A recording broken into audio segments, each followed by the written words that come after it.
Okay TBH Labs နေကြိုဆိုပါရစေဒီနေ့ကျွန်တော်တို့ Huawei ကနေပြီးတော့6သိန်းအောက်ပေါ့နော်အဲ့ဒီ mid range ထဲမှာရွေးချယ်စရာ Nova 9SE အကြောင်းကိုကျွန်တော်တို့ showcase လုပ်ပေးသွားမှာပါဆိုတော့ unboxing လေးနဲ့စလိုက်အောင်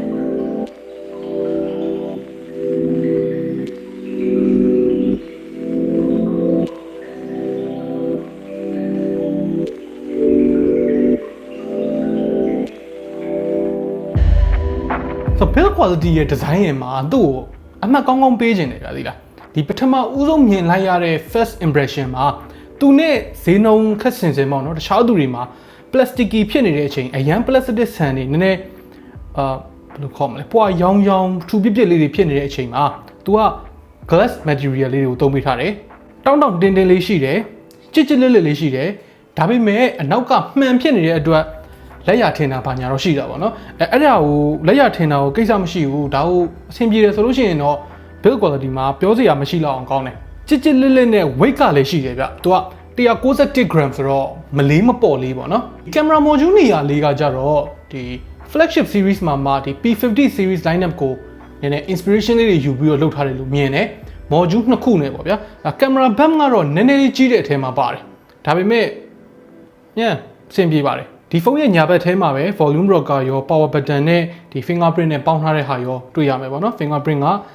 တိကျတယ်မြန်တယ်ဒါတော့တိတ်ပြောနေကြမလို့တော့ပါဘူးဒီခေတ်မှာတော့အောက်ဘက်မှာကျတော့ကျွန်တော်တို့ USB-C ရဲ့ mic ပေါက်တစ်ပေါက်ရဲ့ speaker grill ရဲ့ကိုတွေ့ရမယ်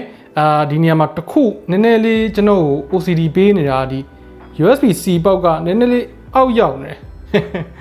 ဟိုအလဲတက်တဲ့ပါမဟုတ်ဘူးပေါ့နော်အပေါ်ဘက်ကိုကြည့်လိုက်လို့ရှိရင် earpiece speaker ပေါက်လေးရဲ့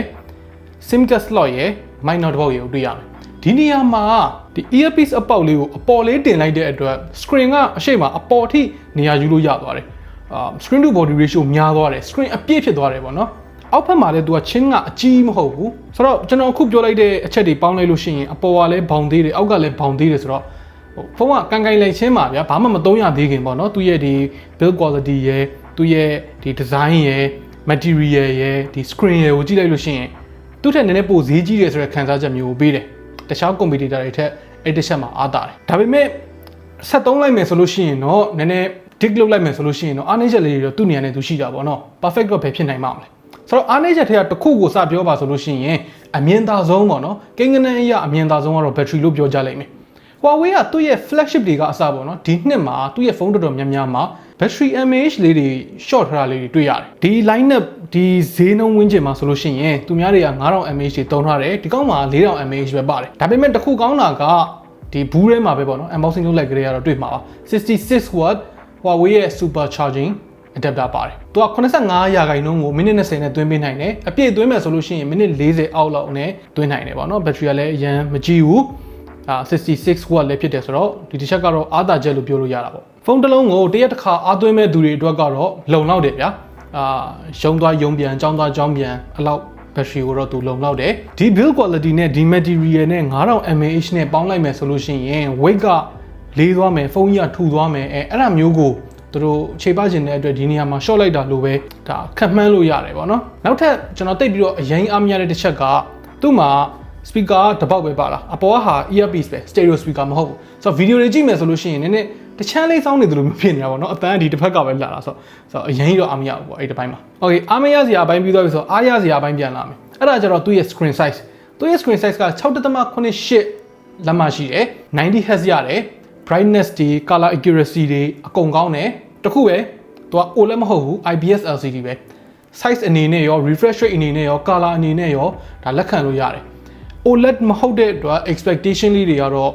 ဒါသူ့နေရာနဲ့သူထားမှရမယ်ပေါ့နော်အရင် deep ဖြစ်နေတဲ့အလုံးဝ pitch black ကြီးတွေရမှာမဟုတ်ဘူးအရင် pop ဖြစ်နေတဲ့ color ဆိုတောက်အရင်ပြဲလေးတွေပေါ့နော်တော်တော်များကြိုက်ကြတဲ့ပြဲလေးတွေဟောအဲ့ဒါမျိုးတော့ရမှာမဟုတ်ဘူး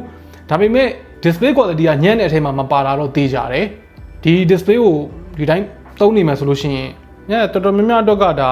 လုံလောက်ကောင်းတယ်လို့ဒါပြောလို့ရတယ် performance ဘိုင်းကကြတော့နည်းနည်း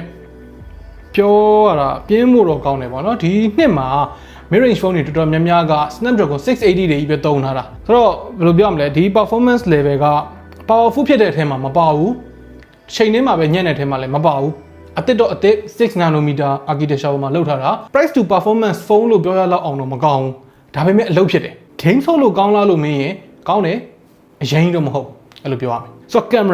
camera ဘက်ကကျတော့ကျွန်တော်တို့ Huawei ဆိုတော့မျှော်လင့်ချက်လေးတွေလည်းနည်းနည်းကြီးတယ်လို့ပြောလို့ရတယ်ပေါ့နော်အနည်းဆုံးတော့ကျွန်တော်အနေနဲ့ပေါ့သူရဲ့ main camera က108 megapixel f1.9 ပြီးတော့8 megapixel f2.2 ultra wide ရဲ့2 megapixel f2.4 macro တစ်လုံး depth တစ်လုံးစုစုပေါင်း၄လုံးပါတယ်ဒီဖုန်းမှာ telephoto lens မပါဘူးအဆင်ပြေတယ်သူကလည်းကင်မရာ၄လုံးပုံစံမဖန်တာဘူးဗျာသိလားကင်မရာ module နှစ်ခုနဲ့အမှန်တင်ကင်မရာအကြီးနှလုံးလိုမျိုးသွားစတိုင်မျိုးသွားထားတာကင်မရာ၄လုံးပုံစံမဖန်တာဘူးပေါ့နော် main camera နဲ့ရိုက်လို့ရှိရင်သူ့ရဲ့ပုံတွေက108 megapixel ဖြစ်တဲ့အတွက် detail တွေကကောင်းတယ်ကျန်တဲ့လောက်ကျန်တယ်ဒါပေမဲ့အရင်ထူးထူးချွန်ချွန်ကောင်းနေတဲ့နေရာမျိုးတွေတော့မရှိဘူးဥပမာအဖြစ်အမှောင်ထဲမှာလိုလိုက်ရိုက်မယ်ဆိုလို့ရှိရင်အလင်းအမှောင် exposure ကိုတော့ကောင်းကောင်းလေးထိန်းပေးထားနိုင်တယ်လင်းရမယ့်နေရာကိုလင်းပေးတယ်မှောင်ရမယ့်နေရာမှာမှောင်ပေးတယ်ဆိုလိုချင်တာက dynamic range ကိုထိန်းပေးထားတယ်ပေါ့နော်ဒါပေမဲ့တချို့အရန်မှောင်နေတဲ့နေရာမျိုးတွေအဲ့လိုနေရာမျိုးတွေမှာ shadow အရန်ဆွဲတင်လိုက်ရပြီဆိုလို့ရှိရင်လင်းတာတော့လင်းသွားတယ်noise လေးတွေနည်းနည်းပါလာမယ်နည်းနည်းလေး grainy ဖြစ်သွားမယ်detail လေးတွေနည်းနည်းပျောက်သွားမယ်ပေါ့နော်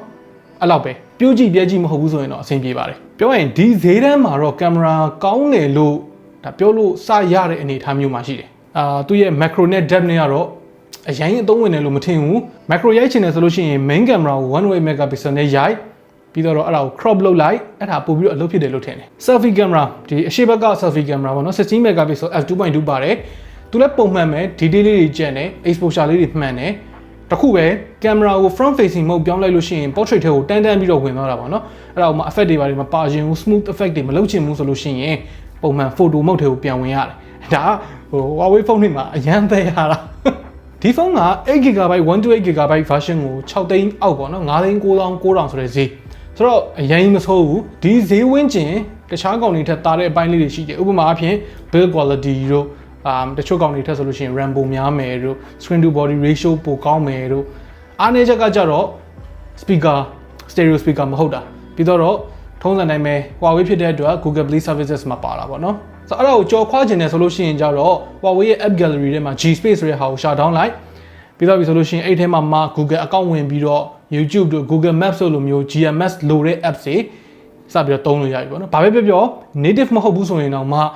ဖြစ်မနေသုံးရမယ်ဆိုလို့ရှိရင်တော့အလုပ်ဖြစ်တယ်ပေါ့ကြော်ညာလေးတွေခုနားနဲ့ကြည့်ဒီနားနဲ့ကြည့်အဲ့လောက်လေးတွေလုပ်ပေးရမယ်ဆိုတော့အကုန်လုံးကိုခြုံပြီးတော့ပြောလိုက်ရင်ကြတော့ဒီဖုန်းကထောက်ပြရလောက်စရာအရန်အားနေနေတဲ့အပိုင်းမရှိဘူး9,900ဆိုတဲ့ဈေးမှာတော်တော်လေး well rounded ဖြစ်တယ်လို့ပြောရမယ်ကင်မရာလေးမဆိုးဘူး display လည်းကြည့်ရမယ် build quality ကောင်းတာလေးလည်းလိုချင်တယ်အဲဆိုလို့ရှိရင်ဒီဖုန်းကိုညွှန်းပေးလို့ရတယ် price to performance အကောင်းဆုံးဆိုတာကိုပဲလိုချင်တဲ့သူဆိုလို့ရှိရင်တော့ဒီဖုန်းကခင်ဗျားအတွက်ဖြစ်ချင်မှာဖြစ်လိမ့်မယ် okay ဆိုတော့ခင်ဗျားတို့ရော Huawei ရဲ့ Nova 9 SE လေးကိုဘယ်လိုမြင်လဲသုံးနေတဲ့သူတွေရှိတယ်ဆိုလို့ရှိရင်လည်းသုံးရတာဘယ်လိုနေလဲခင်ဗျားတို့ရဲ့ experience လေးတွေကိုလည်းအောက်က comment တွေမှာဝင်ရောက်ဆွေးနွေးညှိနှိုင်းခွန်သွားလို့ရပါတယ် okay နောက်နေ့မှတွေ့တော့